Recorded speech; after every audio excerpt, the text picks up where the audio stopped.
So, kamusta na mga idol? Kai Soto update tayo ngayon. Pero bago tayo magpatuloy, pa-like and subscribe naman bilang suporta po sa ating YouTube channel.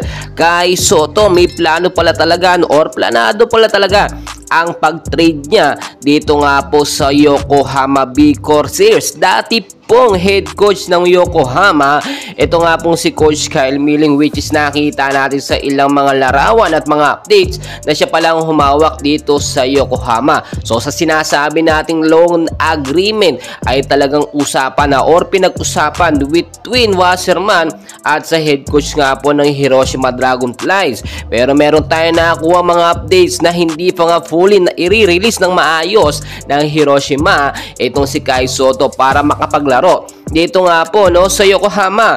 At we are expecting po this week or next week ay darating na nga po, makakapagsimula na sa unang practice niya ang ating pambato na si Kai Soto. But as of now, nakita nyo naman parang ayaw pang bitawan ng Hiroshima itong si Kai Soto.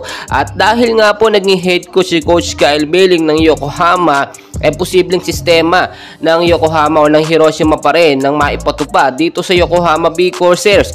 Pero alam naman natin na ibang head coach na ang humahawak ngayon. Inaasahan po natin na mas mapupulpil at mas mahasa dito sa Yokohama ang ating pambato na si Kai Soto. And as of now, kahit wala pa po sa mga practice 5v5 sa Yokohama, itong si Kai Soto ay tuloy-tuloy naman ang kanyang daily training, kahit mag-isa lamang yung ating pambato na si Kai Soto. At inaasahan natin sa next game nga po ng Yokohama ay makakapaglaro at makakasama na sa first 5 ang ating pambaton si Kai Soto. So ngayon binibitin pa talaga tayo ng Yokohama at inaayos pa talaga yung pinaka full agreement or yung kontrata ni Kai Soto dito sa Yokohama kung gaano nga po ba siya katagal maglalaro.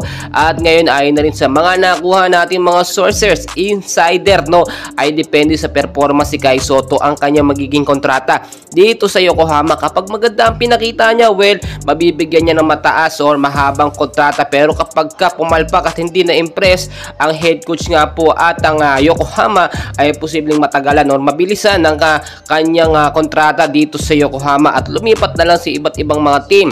Well, ngayon nakita natin si Kai Soto ay iniiwan ng ibang mga team, pero marami dyan ang gustong makuha si Kai Soto na maglaro sa kanilang kupunan. Bakit kamo? Number 1, yung height advantage ni Kai Soto. Napakabihira lamang po makakuha ng 7-footer at mabilis turuan tulad ni Kai Soto. Bukod pa po dyan, napakabata pa ng ating pambato at malaki pang mai-improve. Ang kailangan lang kasi ni Kai Soto ngayon ay maayos na trainer at maayos na coaching style para ituturo sa kanya. Yun po kasi ang kulang sa mga team na kanyang pinasukan, which is simula sa Adelaide, Hiroshima at ina-expect natin dito sa Yokohama ay maganda ang coaching na ituturo sa ating pambato na si Kai Soto. And well guys, marami pa tayong kaganapan. Please wag yung kakalimutan mag-like and subscribe para updated kayo sa ating mga daily Kai Soto update.